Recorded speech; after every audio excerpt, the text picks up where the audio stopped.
Coping with life isn't always easy. Sometimes big, cold obstacles are put in our way. If that happens to you, don't feel alone. We all have to cope with something, even if it can't be seen by others.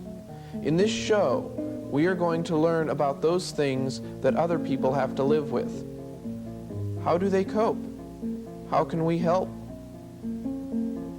Get your passports ready, because we are about to depart upon an exciting tour of life and life's inconveniences.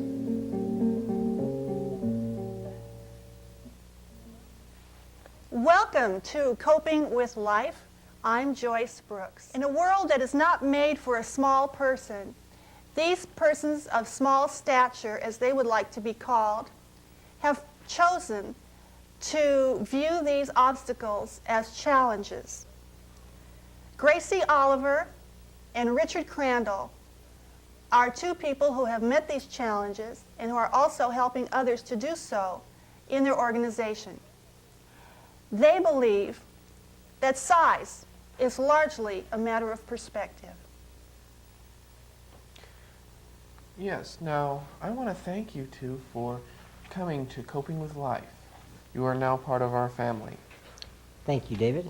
Tell me, Richard, I am confused. Could you please explain what the difference is between the dwarf and the midget? Yes, the medical term is dwarf. And there's two types, or two general types of dwarfs. There's proportionate type of dwarfs, which is what people would call the midget type, which is an endocrine, pituitary, thyroid type of short stature. And then you have the disproportionate type of dwarf, which would be what people would call the dwarfs. And that would be, so there's two basic types, proportionate and disproportionate. The disproportionate are like myself and Gracie, and the proportionate would be like someone who would be like a child in size. Everything is exactly in proportion. They're just small stature. So the disproportionate, whatever, is like things from the European mythology, the big hands and arms. Could be, yes, yes. Well, what Yes. it is, when you talk about disproportionate, involves the skeleton, whereas with proportionate type of short stature, it involves the endocrine system. And so when you're talking about mythological folklore, you have a average size trunk with short limbs and short, and usually a larger head, because the skeleton is just so out of proportion. Okay. Well, that, I think, clears it up a little bit. And there's over 200 kinds. So. Over 200 kinds. Yes. So Yes. just saying what is midget and dwarf doesn't make sense. No, They're it all doesn't. dwarf, but there's over 200 kinds. All Correct. over 200 types, yes. That's right. Which the medical profession has identified thus far. Okay, now what about that disease, osteogenesis? Osteogenesis imperfecta. Whatever it is called. But I want to know about the perfect osteogenesis. Oh, okay. I don't know if there's such a thing. But osteogenesis imperfecta is another form of short stature. And like, if it's just another name, a medical name, but in particular with that form, they have brittle bones. They're very, very easily fractured. And people with this type of disorder can go through life with like over 75 to 100 fractures. And just by bumping them, by moving in an incorrect way, they can fracture and have to be splinted. Whereas with Richard and myself, we're not that brittle.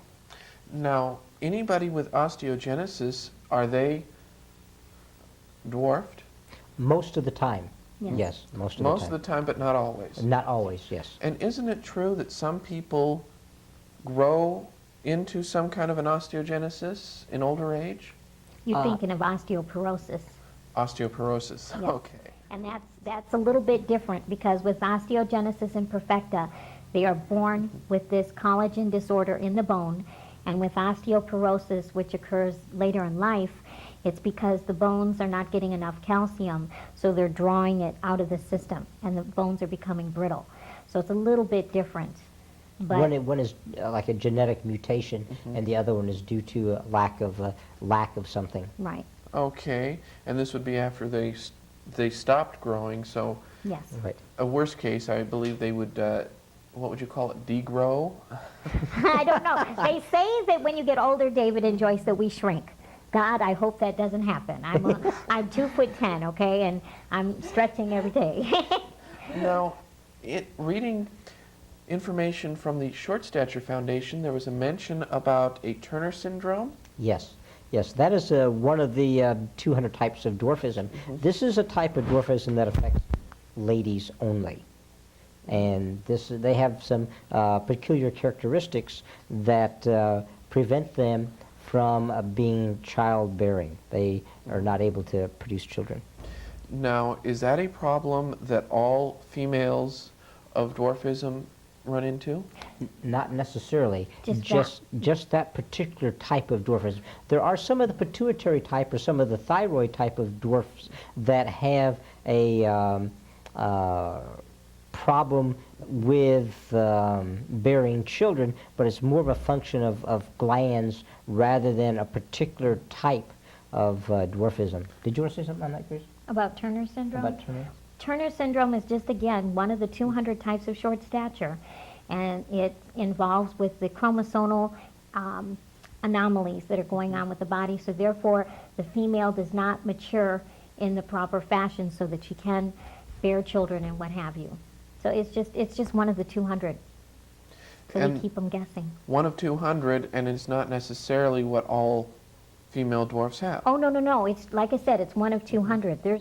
I know several short-statured women that do have Turner syndrome, but not all short-statured ladies have trouble in conceiving children.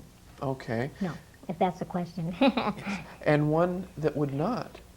If a woman did not have a problem conceiving the child, would the fact that the child was, in essence, bigger, I would assume, would that cause a problem? Well, 90% of the dwarfs born each year are born to average-sized people like David, like like Joyce. Okay, the average-sized ladies have most of the dwarfs in the world. The mommies and daddies are average sized. So a female dwarf, Right. usually, if she can bear a child, she will bear usually a normal-sized child.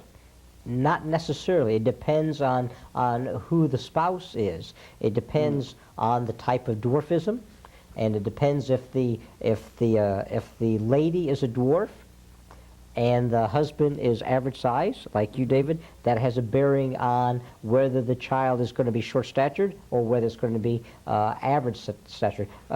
Usually, David, we use the term average rather than normal when it that comes, makes more sense. Thank you. comes to height. Did you want to say something? With a short-statured lady, gestation or the time of pregnancy is 9 months, and they have generally a cesarean section when the baby is born. And again, the child can be average-sized, and it also can be short-statured. It depends on who they marry.